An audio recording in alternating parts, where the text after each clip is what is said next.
அருமை சகோதரர் சிராஜுதீன் அவர்களை பார்க்கிற போதெல்லாம் ஆப்ரஹாம் லிங்கன் அளித்த பதில்தான் சிராஜுதீன் தரக்கூடிய பதிலுக்கு சமமானது என்று எண்ணக்கூடிய அளவிற்கு இன்றைக்கு அவர் உயர்ந்த இடத்தில் இருக்கிறார். ஆனாலும் ஒவ்வொரு நிகழ்ச்சியிலும் நாம் கலந்து கொள்ளுகிற போது மற்றவர்களை பற்றி பேசி அவர்களை பாராட்டி அவர்களை உற்சாகப்படுத்தி செல்லுகிற அதே நேரத்தில் நமக்கும் ஏதாவது அந்த வகையிலே ஒரு பாடம் கிடைக்க வேண்டும். அந்த பாடத்தோடு நாம் கலைந்து சொல்வமையானால் நிகழ்விலே கலந்து கொண்டதற்கு ஒரு அர்த்தமுள்ளதாக இருக்கும். இங்கே நம்முடைய அருமை சகோதரர் சிராஜுதீன் அவர்களை பார்க்கிறேன். வயதில் என்னை விட மிகவும் குறைந்தவர். இன்றைக்கு சிங்கப்பூரில் மிகச்சிறந்த வணிகராக இருக்கிறார் என்று பார்க்கிற போது ஒரு வகையில் பல பேர் மகிழ்ச்சியோடு அவரை உற்று நோக்குகிறார்கள். சில பேர் ஆச்சரியத்தோடு உற்று நோக்குகிறார்கள். இவ்வளவு விரைவாக இவ்வளவு உயரத்திற்கு சென்று இவ்வளவு அடக்கமாக நிதானமாக அமைதியாக இருக்கிறாரே என்று பாராட்டுபவர்களும் உண்டு. நம் தமிழர்களுக்கே உரிய கொஞ்சம் கசப்பான ஒரு உணர்வும் ஆங்காங்கே துளிர் விடுகிற காட்சியும் எங்களால் பார்க்க முடிகிறது. சிராஜுதீன் அவர்களிடத்திலே நான் பலமுறை தனியாக பேசியதுண்டு, பல விஷயங்களை பேசியதுண்டு. அவர் சொல்லுகிற போதெல்லாம் ஒன்றை குறிப்பிடுவார்.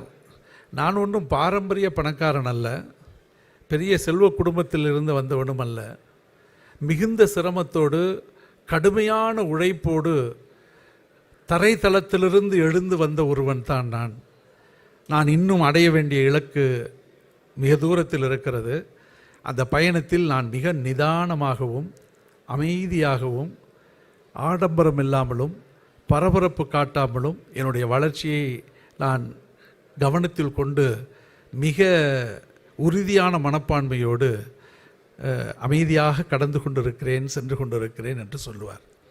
அப்படி சொல்லுகிற போதெல்லாம் வரலாற்றில் நான் படித்த ஒரு சின்ன நிகழ்வு தான் எனக்கு நினைவுக்கு வருகிறது. அந்த நிகழ்வை நான் உங்களிடத்தில் எடுத்து சொல்லி அதுவே இந்த நிகழ்ச்சியிலே நாம் பங்கு கொண்டதற்கு ஒரு பாடமாக இருக்கட்டும் என்று சொல்லி நான் விடைபெற விரும்புகிறேன். அமெரிக்க நாட்டில் செனட் சபை நடந்து கொண்டிருந்த போது ஒரு எதிர்க்கட்சி உறுப்பினர் அமெரிக்க அதிபராக இருந்த ஆப்ரஹாம் லிங்கனை நோக்கி கிண்டலாக நக்கலாக ஏதாவது பேச வேண்டும் என்று எண்ணினார்.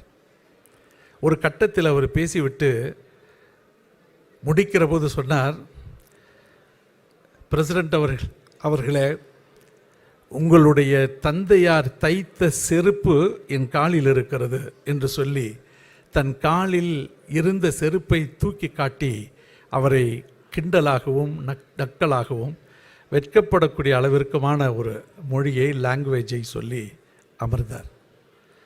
அமைதியாக கேட்டுக்கொண்டிருந்தார் ஆப்ரஹாம் லிங்கன். ஆனால் மற்றவர்களெல்லாம் நினைத்தார்கள், இப்படி ஒரு அமெரிக்க ஜனாதிபதியை அவமானப்படுத்தி விட்டாரே என்று வேதனையோடு இருந்தார்கள். ஆளுங்கட்சியை சார்ந்தவர்கள் வேதனையாக இருப்பது மட்டுமல்ல, எதிர்க்கட்சியை சார்ந்தவர்கள் கூட செனட் சபையில் இவ்வளவு பேர் அமர்ந்திருக்கக்கூடிய அவையில் காலில் அணிந்திருந்த செருப்பை தூக்கி காட்டி உன் தந்தை தைத்த செருப்பு என் காலில் இருக்கிறது என்று சொன்னால் எவ்வளவு அவமானகரமாக இருக்கும் என்று எண்ணி பார்த்தார்கள். ஆனால் சொல்லுகிற போது ஆப்ரஹாம் லிங்கன் சிரித்து கொண்டே உண்மைதான் என்று சொல்லிவிட்டு மிகவும் நிதானமாக பொறுமையாக எழுந்து சொன்னார், என் தந்தை கடும் உழைப்பாளி. நாங்கள் பாரம்பரியமாக செல்வந்தமான குடும்பத்திலோ அல்லது செல்வாக்குள்ள குடும்பத்திலோ வந்தவர்கள் அல்ல. என்னுடைய தந்தை உண்மையிலேயே செருப்பு தைக்கும் தொழிலாளியாக இருந்தவர் தான். அவருடைய மகன் நான் இன்றைக்கு ஜனாதிபதியாக அமெரிக்க அதிபராக இருக்கிறேன், அது வேறு விஷயம். ஆனால் என் தந்தை எந்த தொழில் செய்தாலும் மிகவும் நேர்த்தியாகவும் திறமையாகவும் உண்மையாகவும் பொறுப்புடனோடும் செய்வார் என்று எங்களுக்கு நன்றாக தெரியும். அதனை எங்களுக்கு கற்றுக் கொடுத்திருக்கிறார். அதனுடைய ரிசல்ட்டு தான் இத்தனை ஆண்டுகள் கழிந்தும் கூட என் தந்தையார் தைத்த செருப்பை இந்த செனட் உறுப்பினர் இன்னமும் அணிந்து கொண்டிருக்கிறார். இது சாதாரண செருப்பல்ல, என் தந்தை தன்னுடைய தொழில் திறமையை காட்டி தந்த செருப்பு என்று சொல்லிவிட்டு அமர்ந்த அந்த நேரத்தில் செனட் சபையின் கைத்தட்டல் முடிவதற்கு 5 நிமிடங்கள் தொடர்ந்து எடுத்தன என்று வரலாறு கூறுகிறது. உட்கார்ந்து விட்டு அப்ரஹாம் லிங்கன் எழுந்து மறுபடி சொன்னான். அந்த எதிர்க்கட்சி உறுப்பினரை பார்த்து, நான் இப்பொழுதும் சொல்லுகிறேன், என் தந்தை தைத்த செருப்பு இத்தனை ஆண்டு காலம் ஆகியும் கூட உங்கள் கால்களில் எந்த விதமான ரிப்பேருக்கும் பழுதுக்கும் இடமில்லாமல் இருக்கிறது என்பது ஒரு வகையில் சந்தோஷம்தான். ஒருவேளை உங்களுடைய பயன்பாட்டின் தொடர்ச்சியில் இது ஏதாவது பழுதுபட்டால் நான் அதிபர் என்று பார்க்க வேண்டாம், என்னிடத்திலே கொண்டு வந்து தாருங்கள். என் தந்தையின் தொழிலை நன்றாக நான் கற்றிருக்கிறேன், மறக்கவில்லை. உங்கள் காலில் அணிந்திருக்கக்கூடிய செருப்பை பழுதை நீக்கி மறுபடியும் தைத்து நான் தருவேன். உங்களுடைய பிள்ளை என் பெயரையை சொல்லி அதை காட்டும் என்கிற அளவிற்கு என்னுடைய தொழிலின் நேர்த்தியை நான் நிரூபணம் செய்வேன் என்று சொன்னாராம்.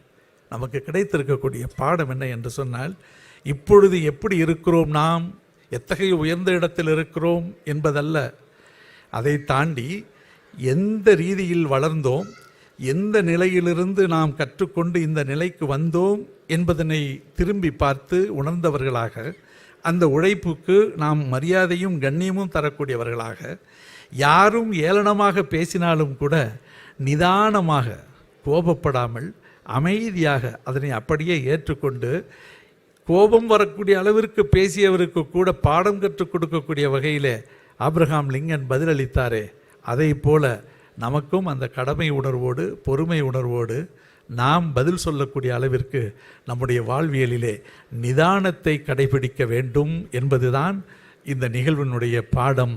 நான் அருமை சகோதரர் சிராஜுதீன் அவர்களை பார்க்கிற போதெல்லாம் ஆபிரகாம் லிங்கன் அளித்த பதில்தான் சிராஜுதீன் தரக்கூடிய பதிலுக்கு சமமானது என்று எண்ணக்கூடிய அளவிற்கு இன்றைக்கு அவர் உயர்ந்த இடத்தில் இருக்கிறார்.